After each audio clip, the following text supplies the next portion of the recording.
We're joined with Miami offensive coordinator James Coley. And James, you look at this quarterback class, you go to California and get the best drop back quarterback possibly on that coast, and for sure one of the highest rated players in the nation. And then you go get a dual threat guy from the state of Alabama. When it comes to that position, you have to be willing to go anywhere in the country to bring in somebody that fits your offense. That's right. And I think the biggest thing is you got to trust your evaluation, and you got to know from the beginning whether or not you're on the right guy that fits your team.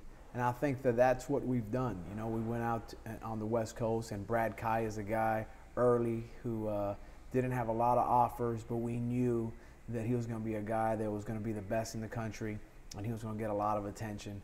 And then we went into Mobile and went after Malik Rozier, and I knew that he was a special player that just had a lot of toughness and understood the game, and is a fighter. Now they list him as a dual threat, and you know he's a guy who has the ability to run and be a threat running, but he can throw the ball, he can thread it. So we took two guys that are one guy's 6'5", and the other guy's around 6'2". Two guys that are just tough guys that are big-time competitors, who understand winning, who when they go out there, you understand just on the look on their face, you know they want to win every time they're out there. And two guys that are extremely smart and guys that have a real good grasp of that position, and it should be fun because at the end of the day, you know you want them to come here as freshmen and walk in with a little swagger, walk in with the feeling of I can play here, I'm that good, and I think we did that. One thing that you realize when you sign two quarterbacks in one class is that neither one is afraid of competition, and really that's what you want out of that position.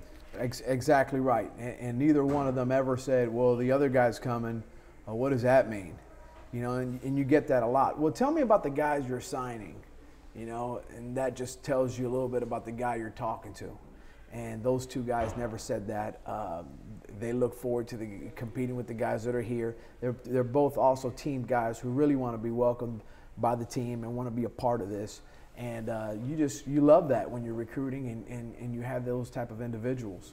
Coach, let's jump on this O-line class. 3 players, one from Dade, one from Broward, one from Palm Beach County. Right. You get the best of the best possibly in the whole state, and that doesn't happen a lot because this state does not produce the offensive line like maybe other parts of the country, but you got 3 very, very good ones. That's exactly right, you know, and we felt that that those 3 are guys that can come in and not only play right away, but they can contribute in many different ways. They're guys that are flexible. They can go from being guards to tackles, and they're smart enough to play center. And you know, that's exactly right. We went into Dade County, and we felt we got the best. We went into Broward, and we felt we got the best.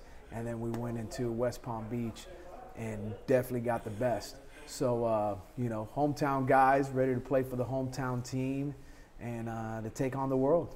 Coach, go to your wide receiver position. You got 3 different sizes, 3 really different positions, 3 guys that have a unique skill set. In the evaluation process, how did you identify that those 3 were going to be the guys for this program? Well, I think the first thing you look at is you know, it just happened to fit that they all play 3 different positions. You know, rarely do you have the luxury to take the guys that you feel were the best of those 3 positions, and we did. You know, we took a big X in Langham. You know, 6'5". You know, he came out here to camp and on a slow track. You know, he was moving and playing fast.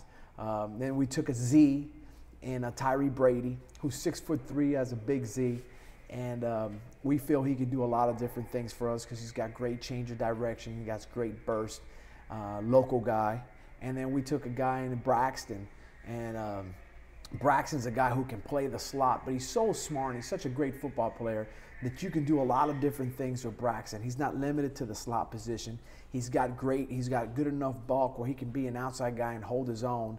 And the other thing he has is he has just enough savviness to understand, you know, how to play different players, how to play against different players, and how to be a threat when he needs to be, and how to play a little possum and not be the threat that he doesn't want them to think that he is. So so we really we filled our need with those 3 guys, and you know, it's going to be fun watching those guys compete.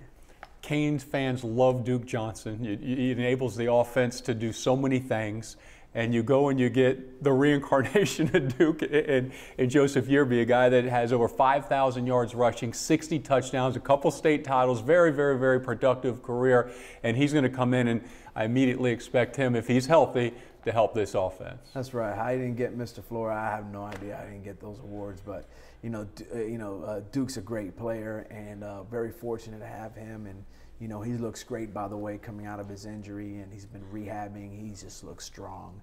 But Joe's a guy who's kind of he's built similar to Duke. He's very versatile, just like Duke is, and he's a competitor, man. He's won a championship on every level. He doesn't know anything different but winning. And when he's out there, he's got a different look in his eye. He's got that look like, he's ready to compete, and he wants to win. And he's a big team player. So on top of being talented the way he is, catch the ball from the backfield, one-on-one, make guys miss. There's tons of stuff on YouTube and those other on the web on him, where he's really doing some great things. But he's also such a great teammate.